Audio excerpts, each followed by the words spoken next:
Доброго дня, ми з України. Глядіть по ситуації, що сьогодні маємо 17-й день війни.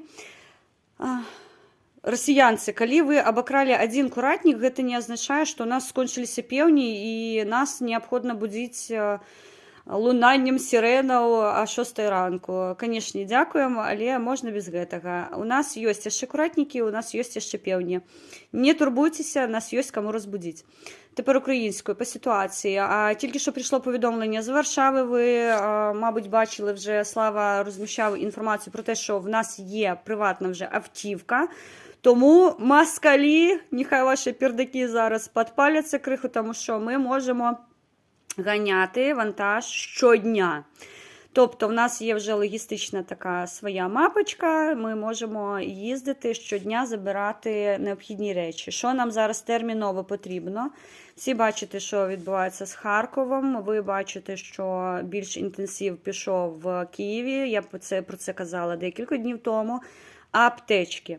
Друзі, дороженькі, сьогодні ми відкрили ще один, ну, такий не штаб, а підштаб, що називається, таке маленьке представництво в Сопоті.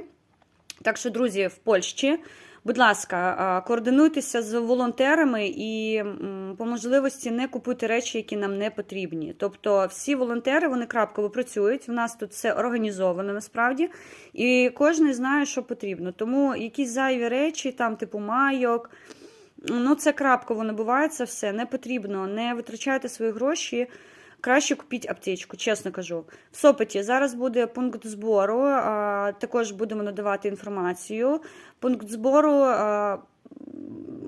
медичних якихось засобів, потім по списах будемо працювати. Коротше, зараз аптечки горять, просто капець як горять. Тому маємо приватну автівку, збираємо аптечки, перев'язочний матеріал, джгути. Тобто це все дуже потрібно, проти ці кровозупиняючі якісь засоби, бінти, ну і все решта. От, звісно, вата теж потрібна, але вата не та, яку ми шмаляємо зараз, тому, ну, хоча і та, яку шмаляємо, теж потрібна. Так що, друзі, дороженькі, все в нас окей, ми з вами працюємо. Завтра ми зустрічаємо вантаж, завтра буде невеличке відео, що ми вже отримали, що нам потрібно, списи оновили, так що працювкаємо. Так, ідуть інтенсивні обстріли, але це війна, тому не панікуємо, спокійно працюємо далі. Ми тут на місцях, ви там за межою по своїх можливостях, нікого не трясемо, нікого до чого не примушаємо, але самі розумієте, що ми зараз чинимо супротив цьому вселенському злочинству просто. Тому набралися сил. Ми виспались сьогодні, насправді, тому що до 6 ранку, там до половини 6 у нас була можливість. Так що все окей, ми в строю, працюємо. Всім добра, всім натхнення, сил. Віримо в перемогу, вона обов'язково буде. Якщо у вас десь емоційно ви просідаєте, я вам дуже раджу, подивіться, будь ласка, нашого чарівного Олексія Арестовича.